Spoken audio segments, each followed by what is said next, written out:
Ampatuan Massacre, the current status quo. Deadliest country for journalists, Philippines ranked first. Ampatuan Massacre, the new trial of the decade. Maguindanao Massacre, justice remains elusive. Live from Ormoc City Senior High School. Good afternoon, Philippines. Good afternoon, Ormoc. It's Thursday, February 23, 2023. You're watching Deep Dive, serving you the hottest and the latest news of the hour. I am Dan Christian Alpos, And I am Trexie Jade Oteda, your news anchors. Ampatuan Massacre, the current status quo. For the details, let's hear Jaidie Mae Dosdos.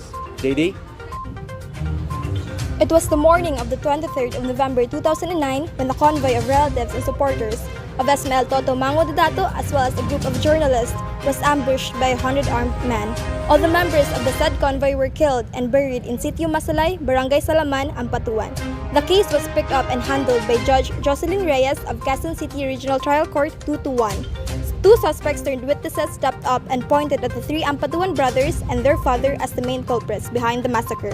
Andal Ampatuan Jr., Saldi Ampatuan, Sajid Ampatuan, and Andal Ampatuan Sr.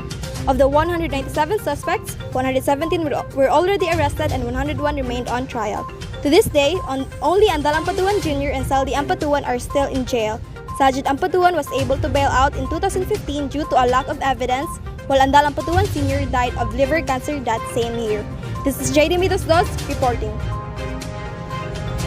Thank you, Jade. Philippines, the deadliest peacetime country for journalists in Southeast Asia. Here's Faith Luzon for further details. The Philippines was dubbed as the most dangerous country, not just in Southeast Asia but all of Asia in 2009 due to Ampatuan Massacre, a tragic event where 58 people, 32 of whom were journalists, were brutally murdered due to a political strife. But even before the said event, the country was already ranked as the second deadliest country for journalists by the Committee to Protect Journalists, second only to Iraq, although the country has ranked down to 7 in the recent CPJ Impunity Index, trailing behind conflict-ridden countries. This is Faith Luzon reporting. Thank you, Faith. We'll be back after a short commercial. In light of Ampatuan Massacre, which violated the human rights, the right to life, to free election, to free press and information, let us be reminded for this October's Philippine Barangay and Sangguniang Kabataang election. We are living in a democratic country. Your voice matters. We're back, and you're still watching Deep Dive. Ampatuan Massacre becomes trial of the decade. Let's hear more about this from Janine Sorima. Good day, Dan. The Ampatuan Massacre is considered the worst case of election-related violence in the Philippines, with 32 of the victims being journalists. It is also regarded as the single deadliest attack against the media in the world.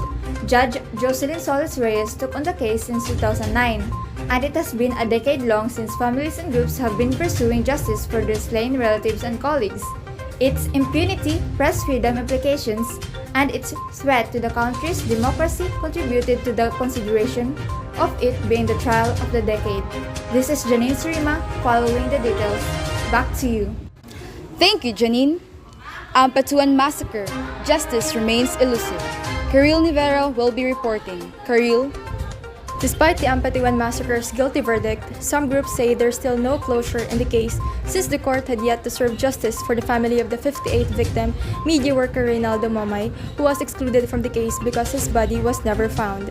The acquittal of Sajid Ampatuan in the trials way back was also a huge question mark for the families and groups of the victims. Unrelated to the massacre case, the Sandigan Bayan has handed down a prison sentence of 128 years on Sajid Ampatuan after convicting him for graft and malversation over the anomalous purchase of 79.75 million pesos worth of food supplies just 4 months tracing back to October 2022. This is Karylle Nivera reporting. Thank you, Karylle.